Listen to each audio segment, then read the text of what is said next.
শামীম হত্যায় আটক এক, গণপিটুনির মামলায় ঢাকা বিশ্ববিদ্যালয়ের ৬ শিক্ষার্থী আদালতে।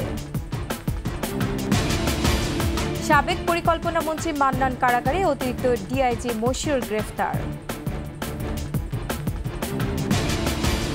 এবং সবজি মুরগির বাজার চড়া, সরবরাহ বাড়লেও ইলিশের উত্তাপ।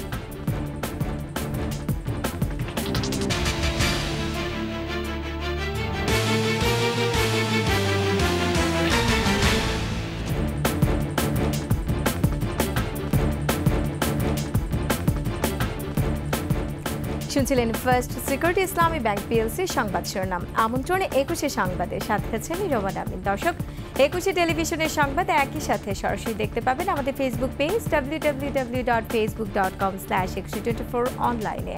এছাড়া সাবস্ক্রাইব করতে পারেন www.youtube.com/21 চ্যানেলে। জাহাঙ্গীরনগর বিশ্ববিদ্যালয়ের সাবেক শিক্ষার্থী ও শাখা ছাত্রলীগের সাবেক সাংগঠনিক সম্পাদক শামীম মোল্লা হত্যাকাণ্ডের ঘটনায় আশুলিয়া থানায় হত্যা মামলা করেছে বিশ্ববিদ্যালয় কর্তৃপক্ষ। গতরাতে জাহাঙ্গীরনগর বিশ্ববিদ্যালয়ের নিরাপত্তা শাখার ডেপুটি রেজিস্ট্রার সুদীপ্ত শাহিন বাদী হয়ে মামলাটি দায়ের করেন। মামলায় সরকার ও রাজনীতি বিভাগের শিক্ষার্থী রাজন মিয়া ও রাজু আহমদ, ইংরেজি বিভাগের মাহমুদুল হাসান রায়হান ও হামিদুল্লাহ সালমান, ইতিহাস বিভাগের জুবায়ের আহমেদ, ম্যানেজমেন্ট স্ট্র্যাটেজি বিভাগের Atiquzzaman Atiq, computer science and engineer বিভাগের সোহাগ মিয়া এবং বায়োটেকনোলজি অ্যান্ড জেনেটিক ইঞ্জিনিয়ার বিভাগের আহসান লাবিব সহ অজ্ঞাত আরও ২০ থেকে ২৫ জনকে আসামি করা হয়েছে।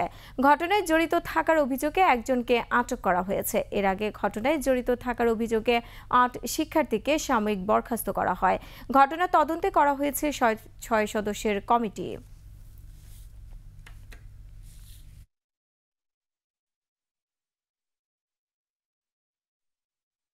জাহাঙ্গীরনগর বিশ্ববিদ্যালয় কর্তৃপক্ষের লিখিত অভিযোগের প্রেক্ষিতে একটি ৮ জনের নাম উল্লেখ করে একটি অভিযোগ দায়ের করিয়াছে এবং ১৫-২০ জনের নাম ১৫-২০ জন অজ্ঞাতনামা লোকের নাম উল্লেখ আছে।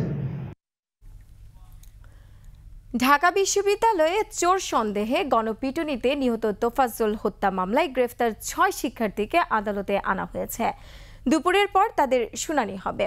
এর আগে বুধবার রাতে ঢাকা বিশ্ববিদ্যালয়ের ফজলুল হক মুসলিম হলের সামনে থেকে মানসিক ভারসাম্যহীন এক যুবককে চোর সন্দেহে পিটুনি দেয় হলের শিক্ষার্থীরা। এক পর্যায়ে তাকে পিঠ মোড়া করে বেঁধে নির্যাতন চালানো হয়। ক্যান্টিনে খেতেও দেওয়া হয় তাকে। পরে আবারও উপর্যুপরি হামলা নির্যাতনে অচেতন হয়ে পড়ে তোফাজ্জল। পরে শিক্ষার্থীরা তাকে ঢাকা মেডিকেলে নিয়ে যাওয়ার পর কর্তব্যরত চিকিৎসক তাকে মৃত ঘোষণা করেন।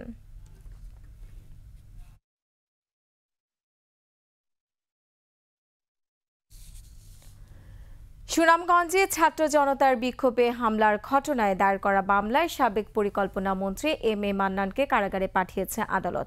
সকালে তাকে সুনামগঞ্জের ভারপ্রাপ্ত জুডিশিয়াল ম্যাজিস্ট্রেট ফারহান সাদিকের আদালতে তোলা হয়। এম.এ. মান্নানের পক্ষে জামিন চাইলে আবেদন নামঞ্জুর করে কারাগারে পাঠানোর নির্দেশ দেন আদালত। এর আগে গতরাতে শান্তিগঞ্জের নিজ বাসা থেকে সাবেক পরিকল্পনা মন্ত্রীকে গ্রেফতার করা হয়। পরে সুনামগঞ্জ সদর থানায় পুলিশ হেফাজতে রাখা হয় তাকে। গেল ৪ আগস্ট সুনামগঞ্জে ছাত্র জনতার বিক্ষোভে হামলার মামলায় এজাহারভুক্ত আসামি এম.এ. মান্নান।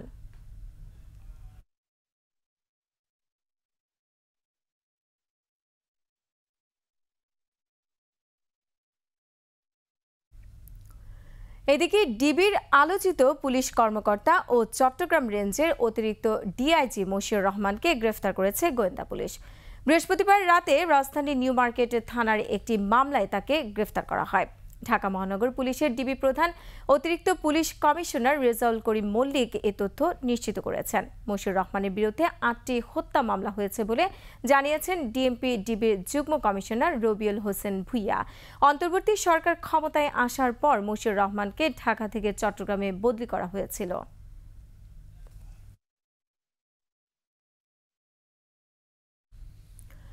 ক্ষমতাচ্যুত শেখ হাসিনার আস্থাভাজন হিসেবে পরিচিত রাজধানী উন্নয়ন কর্তৃপক্ষ রাজউকের চেয়ারম্যান পদে অবসরপ্রাপ্ত মেজর জেনারেল সিদ্দিকুর রহমানের চুক্তিভিত্তিক নিয়োগ বাতিল করেছে সরকার। বৃহস্পতিবার তার নিয়োগ বাতিল করে প্রজ্ঞাপন জারি করে জনপ্রশাসন মন্ত্রণালয়। জনস্বার্থে এ আদেশ অবিলম্বে কার্যকর হবে বলে জানিয়েছে প্রজ্ঞাপনে বলা হয়, অবসরপ্রাপ্ত মেজর জেনারেল সিদ্দিকুর রহমানের সঙ্গে রাজউক চেয়ারম্যান পদে চুক্তিভিত্তিক নিয়োগের অবশিষ্ট মেয়াদ বাতিল করা হলো। এর আগে চলতি বছরের 4 এপ্রিল সিদ্দিকুর রহমানকে 2 বছরের জন্য নিয়োগে দিয়ে প্রজ্ঞাপন জারি করেছিল জনপ্রশাসন মন্ত্রণালয়।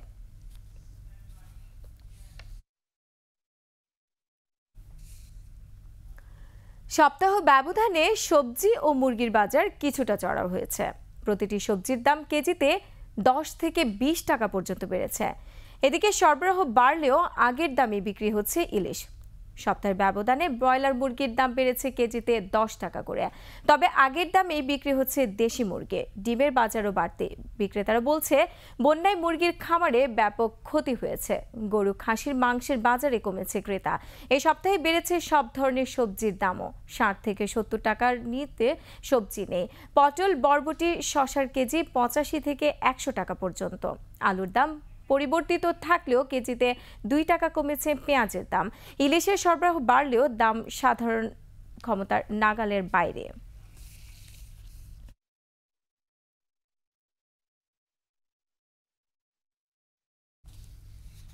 সংবাদ এই পর্যায়ে নিচ্ছি বিরতি। যখন ফিরছি তখন অন্যান্য খবরের সঙ্গে আরো থাকবে। লুটপাটে বেপরোয়া হাসিনার ভাসুর পুত্র শামীম পীরগঞ্জ পৌরসভাকে করেছিলেন ব্যক্তিগত প্রতিষ্ঠান।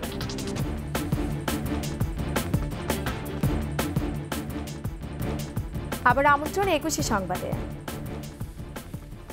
খাগড়াছড়ি জেলার দীঘি নালায় পাহাড়ি ও বাঙালির সংঘর্ষের জের ধরে রাতভর জেলা সদরে গোলাগুলির ঘটনা ঘটেছে। এ নিয়ে সদর সহ পুরো জেলায় আতঙ্ক বিরাজ করছে। রাতের গোলাগুলি ও বিকেলের সংঘর্ষের ঘটনায় 3 জন নিহত হয়েছেন। রাতে জেলা শহরে নারা নকখাইয়া স্বনির্ভর এলাকায় ব্যাপক গুলির শব্দ শোনা যায়। পুরো এলাকায় আতঙ্ক ছড়িয়ে পড়ে। গভীর রাত পর্যন্ত গুলির শব্দ পাওয়া যায়। এর মধ্যে ধনঞ্জয় চাকমা দীঘি নালায় বৃহস্পতিবার সন্ধ্যায় সংঘর্ষে মারা যায়। অপর দুজনকে আহত অবস্থায় রাতে খাগড়াছড়ি সদর থেকে হাসপাতালে আনার পর চিকিৎসক মৃত ঘোষণা করেন। এই অবস্থায় নিরাপত্তা জোরদার করা হয়েছে। বন্যায় ক্ষতিগ্রস্তদের পুনর্বাসনের 7 কোটি টাকা দেবে বিএনপি। দলের ত্রাণ তহবিল থেকে এই অর্থ দেয়া হবে। সংবাদ সম্মেলনে জানানো হয়, ত্রাণ সহায়তা হিসেবে এখন পর্যন্ত 20 কোটি টাকারও সংগ্রহ হয়েছে দলটির। এই তহবিল থেকে কৃষকদের জন্য চারা, শিক্ষার্থীদের জন্য শিক্ষা উপকরণ বিতরণ করা হবে। গত 2 সপ্তাহ ধরে বন্যা উপদ্রব এলাকাগুলোতে মেডিকেল ক্যাম্প পরিচালনা করছে বিএনপি। বিএনপি এবং বিএনপি পরিবার 20 কোটি টাকারও অধিক নগদ আর্থিক এবং ত্রাণ সহায়তা এফেক্টেড এলাকার সবচেয়ে যার বেশি ত্রাণ প্রয়োজন সেই মানুষটির কাছে ত্রাণ পৌঁছে দেওয়ার চেষ্টা করেছেন। নোয়াখালীতে এবং লক্ষ্মীপুরে সেই ধানের চারা আমরা অলরেডি সরবরাহ করে ফেলেছি এবং সেটি তারা এখন কৃষকরা কিন্তু তাদের ধানি যে জায়গা সেটার মধ্যে লাগাচ্ছে। এখনও প্রায় 7 কোটি টাকার অধিক আমাদের ত্রাণের একটা সেন্ট্রাল মানে আপনার রিলিফ এবং রিহেবিলিটেশন ফান্ড আছে বাংলাদেশ জাতীয়তাবাদী দলের দীর্ঘদিনের। দুর্নীতি লুটপাটে বেপরোয়া ছিলেন সাবেক প্রধানমন্ত্রী শেখ হাসিনার ভাসুরের ছেলে তানজিবুল ইসলাম শামীম। রংপুরের পীরগঞ্জের সাবেক পৌর মেয়র শামীম পৌরসভাকে ব্যবহার করেছেন ব্যক্তিগত প্রতিষ্ঠান হিসেবে। তার কথাই ছিল আইন। জমি কেনা, টেন্ডার বাণিজ্য ছাড়াও কর্মকর্তাদের বদলি বাণিজ্য করে কয়েকশো কোটি টাকার মালিক হন তিনি। রংপুর বিভাগীয় প্রতিনিধি লিয়াকত আলী বাদুলের তথ্য ও আলী হায়দার রনির ছবিতে ডেস্ক রিপোর্ট। পীরগঞ্জের ফতেপুরের এই আলিশান বাড়ির মালিক সাবেক প্রধানমন্ত্রী শেখ হাসিনার ভাসুরের ছেলে তানজিবুল ইসলাম শামীম। ছিলেন পীরগঞ্জের মেয়র ও উপজেলা আওয়ামী লীগের সাধারণ সম্পাদক। পীরগঞ্জ উপজেলায় যত উন্নয়ন কাজ হয়েছে তার প্রায় সবগুলো কাজের ঠিকাদারি করেছেন বেনামে। কাজ না করেই হাতিয়ে নিয়েছেন কোটি কোটি টাকা। ঢাকা ও চট্টগ্রামের পোশাক কারখানা, রাজধানীর বিভিন্ন অভিজাত এলাকায় 10 থেকে 12টি হাই ডিলাক্স ফ্ল্যাটেরও মালিক শামীম। পীরগঞ্জ মডেল মসজিদ, শেখ কামাল আইটি কেন্দ্র, পৌর ভবন নির্মাণ, বরেন্দ্র প্রকল্পের বিভিন্ন কাজের ঠিকাদারি, নদী খননের নামে লুটপাট করেছে শামীম। পীরগঞ্জ পৌরসভার যে কোনো কাজ করতে হলে শামীমকে দিতে হতো আগাম 6%। পরপর 2 দফা ভোট ডাকাতি করে মেয়র হয়ে এমন কোনো অপকর্ম নেই যা করেননি। পীরগঞ্জ মহিলা কলেজ, করিমুন্নেসা সহ 5টি কলেজে গভর্নিং কমিটির সভাপতির পদ দখল করে রাখেন 15 বছর ধরে। শিক্ষক কর্মচারী নিয়োগের নামে করেছেন বাণিজ্য। প্রাকৃতিক হিমাগার তৈরির কয়েক কোটি টাকা অনুদান নিয়ে আত্মসাৎ করেছেন শামীম। এলজিইডির নির্মাণ করা রাস্তাকে পৌরসভার দেখিয়ে ভুয়া প্রকল্পে লুটে নিয়েছেন শত কোটি টাকা। শামীমের অপকর্ম অনুসন্ধানে পৌর ভবনে যান 21 টিম। ক্যামেরা দেখে পালানোর চেষ্টা করেন 12 বছর ধরে পৌরসভার নির্বাহী কর্মকর্তা হাবিবুর রহমান। তবে ধরা পড়েন সাধারণ মানুষের হাতে। পৌরসভা চলে তার নির্দিষ্ট আইন এবং বিধিবিধানের আলোকে, বিধির বাইরে আমরা কোনো কাজ করি না। গডফাদার শামীমের ছিল নিজস্ব বাহিনী।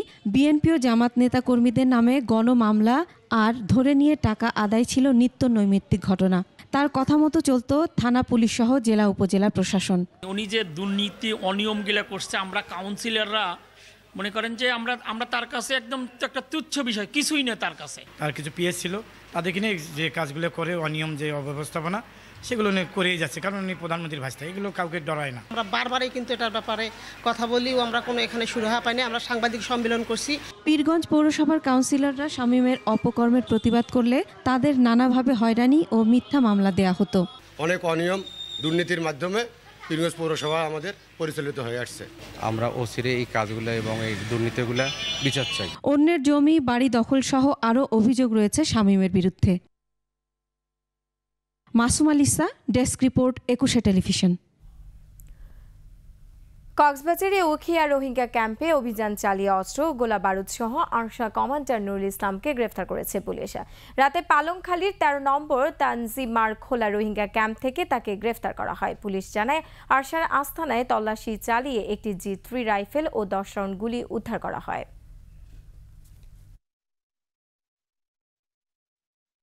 আর এরই সাথে শেষ করছি 21 সংবাদ। যাবার আগে ফার্স্ট সিকিউরিটি ইসলামী ব্যাংক পিএলসি সংবাদ শিরোনামগুলো আরও একবার। শামীম হত্যায় আটক 1, গণপিটুনির মামলায় ঢাকা বিশ্ববিদ্যালয়ের 6 শিক্ষার্থী আদালতে। সাবেক পরিকল্পনা মন্ত্রী মান্নান কারাগারে, অতিরিক্ত ডিআইজি মশিউর গ্রেফতার। এবং সবজি মুরগির বাজার চড়া, সরবরাহ বাড়লেও ইলিশে উত্তাপ।